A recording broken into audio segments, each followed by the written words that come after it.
17 episode की शुरुआत में हम देखते हैं कि गोया अपने रूम पर होती है और उसे बिल्कुल भी नींद नहीं आ रही होती है और दूसरी तरह मोमो की भी बिल्कुल नींद नहीं आ रही होती है। इसलिए गोया बाहर बियर पीने के लिए जाती है और वो जैसे ही फ्रिज से बियर निकाल कर पी रही होती है तो भी वहाँ पर मोमो आ जाती है और गोया मोमो को देखकर थोड़ा सा नर्वस हो जाती है तो उसके हाथों से बियर थोड़ा सा नीचे गिर जाती है और उसी बियर के ऊपर मोमो की पैर पड़ जाती है तो मोमो फिसल जाती है और वो जैसे ही गिरने वाला होती है तो गोया उसे पकड़ लेती है और वो दोनों बहुत ज़्यादा करीब ले जाती हैं और गोया मोमो को फ्रिज की बहुत ज़्यादा करीब ले जाती है और उसे किस करने लगती है और उसके बाद वो दोनों सोफे पर बैठे हुए होते हैं तो गोया देखती है कि मोमो की गर्दन पर दर्द हो रही है तो मोमो बताती है कि ये ठंड की वजह से है, इसलिए गोया दरवाज़ा बंद करने के लिए जाती है तो मोमो बताती है कि ये फ्रिज के पास ज़्यादा टाइम खड़े होने की वजह से हो रही है और इस बात पर तो दोनों कड़वी हो जाते हैं। और उसके बाद गोया मोमो को पूछती है कि यहाँ से सासा कब जाएगा तो मोमो उसे सारी बातें बता देती है कि सासा फूफे के साथ लड़ाई हो गई है इसलिए सासा यहाँ पर है। और उसके बाद वो दोनों फूफे को कॉल करते हैं और मोमो फूफे को बता देती है कि सासा मेरे घर पर है और जैसे ही कुछ बोलने वाला होती है तो उससे पहले ही गोया फूफे को बोलती है कि तुम आकर सासा को यहाँ से लेकर चले जाओ और वो दोनों फूफे को समझाने लगती है लेकिन फूफे तो बहुत ज़्यादा नींद में होती है इसलिए वो वहीं पर ही सो जाती है। और अगली सुबह मोमो जब उठती है तो सासा बताती है कि मैं तुम तीनों के लिए ब्रेकफास्ट लेकर आई हूँ तो मोमो बताती थी कि गोया भी सो रहा होगा इसलिए हम उसे डिस्टर्ब नहीं करते। तभी वहाँ पर गोया भी आ जाती है तो वो तीनों एक साथ बैठकर ब्रेकफास्ट करने लगते हैं तो गोया नीचे से मोमो को इशारा करती है कि सासा को यहाँ से भेजने के लिए। इसलिए मोमो सासा को पूछती है कि क्या तुम आज न्यूनू के साथ शॉपिंग पर चलोगे तो सासा उसे मना कर देती है तो मोमो उसे पूछती है कि क्या तुम आज लाइब्रेरी चलोगी तो सासा उसे पूछते है कि क्या तुम मुझे यहाँ से भेजना चाहते हो और यहाँ पर मोमो तो उसे हाँ बोलना चाहता था लेकिन उसे ये बोल देती है कि अगर तुम फ्री हो तो हम एक साथ बैठकर मूवी देखेंगे तो सासा उसे मना कर देती है और उसे बताती है कि आज मुझे यहाँ से जाना होगा क्योंकि आज मेरी ग्रेजुएशन की एग्ज़ाम है। और इस बात पर तो वो दोनों बहुत ज़्यादा खुश हो जाती है और उसके बाद मोमो जाकर सासा को बाहर छोड़ कर आती है और जैसे ही सासा बाहर जाती है तो देखती है कि उसे फूफे लेने के लिए एक बाइक पर आया हुआ है और फूफे उसे बोलते हैं कि आज ट्रैफिक बहुत ज़्यादा जाम है, अगर तुम टैक्सी में जाओगे तो ट्रैफिक पर फंस सकते हो इसलिए चलो मैं तुम्हें बाइक पर छोड़ दूंगा। लेकिन सासा उसे मना कर देती है और वो टैक्सी लेकर यहाँ से जाने लगती है और सासा तो इस बात पर बहुत ज़्यादा खुश होती है कि फूफे उसे लेने के लिए आया हुआ है और वो जब पीछे देखती है तो उसे फूफे दिखाई नहीं देता जिस बात पर तो वो अपसेट हो जाती है और वो कुछ टाइम पर ट्रैफिक पर पहुँच जाती है जिस बात को लेकर वो तो और भी ज़्यादा परेशान हो जाती है क्योंकि उसकी एग्जाम टाइम बहुत ज़्यादा करीब आ रही होती है। तब उसके पास फूफे आती है और उसे बताती है कि चलो मैं तुम्हें ड्रॉप कर दूंगा बोलकर उसे टैक्सी से बाहर निकालती है और उसे बाइक पर बिठा कर ले जाकर कॉलेज में छोड़ देती है और उसे जो भी गलती किया था उसके लिए वो सासा से माफ़ी मांगती है और उसे बताती है कि मैं तुम्हें आज इम्प्रेस करने के लिए बाइक मांग कर लेकर आई हूँ। और यहाँ पर उन दोनों का दोबारा से सुलह हो जाती है और उसके बाद सासा अपनी एग्जाम देने के लिए यहाँ से चली जाती है और दूसरी तरह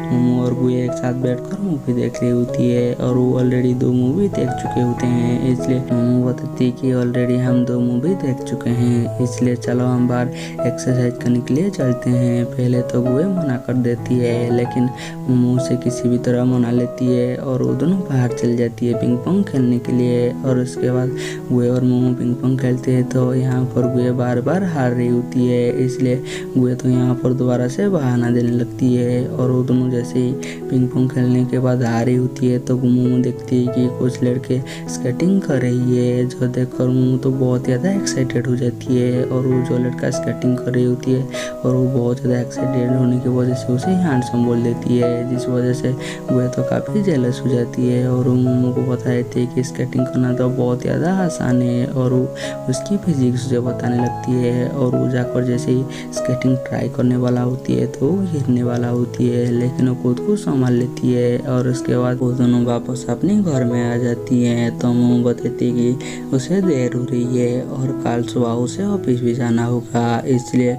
वो दोनों एक दूसरे को गुड नाइट बोलते हैं और अपने अपने रूम पर चली जाती है। लेकिन कुछ टाइम के बाद वो दोनों एक साथ बाहर आकर बताती कि नहीं, उनके पास ऐसे ही बहुत ज़्यादा टाइम है। और उसके बाद वो दोनों एक साथ बैठकर मूवी देखने लगते हैं और मूवी देखते देखते मोमो गुए की कंधे के ऊपर अपनी सर रख लेती है और वहीं पर सो जाती है। और कुछ टाइम के बाद गुए भी ऐसे मूवी देखते देखते मोमो की कंधे के ऊपर सर रखती है और वो भी यहीं पर सो जाती है। और अगली सुबह मोमो उठती है तो देखती है कि वो गुए की कंधे के ऊपर सो रही है। ये देखकर मोमो को तो काफ़ी शर्म आने लगती है और वो जैसे ही उठने वाला होती है तो वो देखती है कि गुए की भी नींद टूट रही है, इसलिए उसे तो और भी ज़्यादा शर्म आती है। इसलिए वो दोबारा से गुए के कंधे के ऊपर अपना सर रख देती है और वो सोने की एक्टिंग करने लगती है। और गुए जब उठती है तो उसकी कंधा में बहुत ज़्यादा दर्द हो रही होती है, इसलिए मोमो को अपनी कंधे से साइड करने लगती है। लेकिन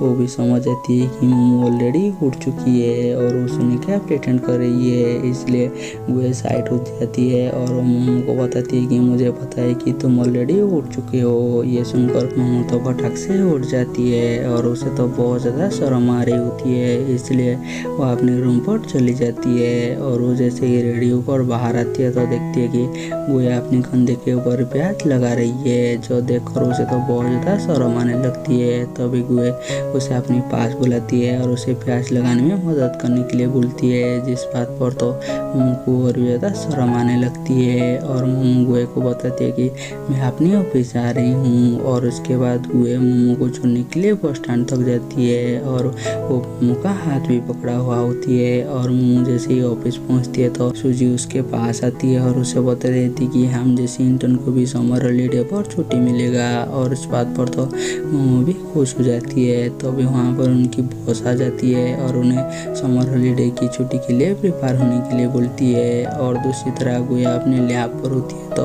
जावली उसे एक इक्वेशन देती है और उसे 10 मिनट में सॉल्व करने के लिए बोलती है। तभी वहाँ पर प्रोफेसर अपने एक स्टूडेंट को लेकर आते हैं जो कि पहले से ही हेडवेल यूनिवर्सिटी गए होते हैं। और प्रोफेसर उन दोनों को बताती है कि मैं तुम दोनों का एग्जाम लूँगा और जो क्वालिफाई करेगा वो हेडवेल यूनिवर्सिटी हमारे साथ चलेगी। और उसके बाद गुए पुपे से मिलने के लिए जाती है तो पुपे उसे पिंग पोंग खेलने का ट्रेनिंग देने लगती है। और दूसरी तरह मोमो अपने ऑफिस में होती है तो गुए उसे मैसेज करती है कि तुम कब फ्री होगे। और जैसे ही मोमो अपनी सारी सामान पैक करने लगती है तो तभी वहाँ पर उसकी बॉस आ जाती है और उसे पूछती है कि तुम घर जाने की इतना जल्दी क्यों हो। और उसे अपने साथ लेकर जाती है जहाँ पर कि लिंजी कुन और उसकी मैनेजर मोमो की बहुत ही ज़्यादा तारीफ करती है कि उसने इस बार सच में बहुत ही अच्छा काम किया है। और जैसे ही मीटिंग खत्म होती है तो मोमो यहाँ से जाने लगती है, जिस बात पर सब उसे देखने लगती है। तो लिंजी कुन बताती है कि मुझे तुम्हारी पूरी ऑफिस को देखना है, इसलिए मोमो को ना चाहते हुए भी लिंजी कुन को अपनी पूरी ऑफिस दिखाने लगती है। और बाहर पर गुए खड़ा हुआ होती है और वो मोमो का इंतज़ार कर रही होती है। और जैसे ही मोमो जा रही होती है तो गुए को मैसेज करती है कि मैं अभी फ्री हो गया हूँ, जो कि लिंजी कुन देख लेती है और वो मोमो को बताती है कि वो तुम्हें लेने के लिए नहीं आएगा। तो अभी हमें एक फ्लैशबैक में सीन दिखाई जाती है जहाँ पर कि गुए जब घर की सफाई कर रही होती है तो वो अपनी एक कोट और एक मोमो की ड्रेस को एक साथ पर रख लिया होती है, ये सोच कर कि अगर ये मोमो देखेगा तो वो खुश रहेगा। और वो मोमो को अपने कपड़े लेने के लिए बुलाती है, लेकिन मोमो आकर अपनी ड्रेस लेकर चली जाती है और वो तभी उसे गुए का पर्स मिल जाती है। जब उसे ओपन करती है तो देखती है कि उसकी कैंटीन पर जो फोटो है गुए की पर्स पर वही फोटो है, जो देखकर वो गुए को बुलाती है तो गुए उसे कुछ ही भूलता नहीं है और अपनी पर्स लेकर मुस्कुराते हुए यहाँ से चली जाती है। और यहीं पर हमारी ये एपिसोड खत्म हो जाती है। हम मिलेंगे जल्दी नेक्स्ट एपिसोड में।